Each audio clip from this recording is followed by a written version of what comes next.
Hello বন্ধুরা, কোচবিহার থেকে কীভাবে মহুয়াতে আপনারা যাবেন পুরা টিপস আপনাদের জানাবো।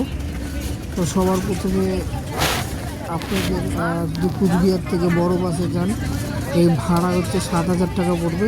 তা আমাদের ভাড়া 7,000 টাকা পড়েছিল। আর ছোট গাড়িতে গেলে হয়তো কম নেবে, আমাদের 40 সিটের গাড়ি 7,000 টাকা পড়েছিল।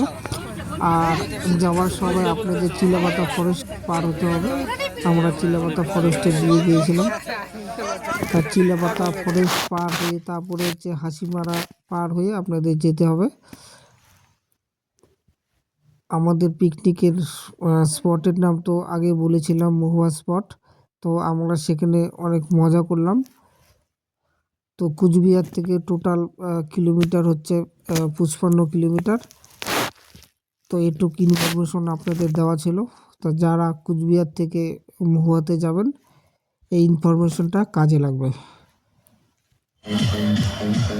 তো দেখুন, কিছু ভিডিও শেয়ার করলাম মহুয়ার।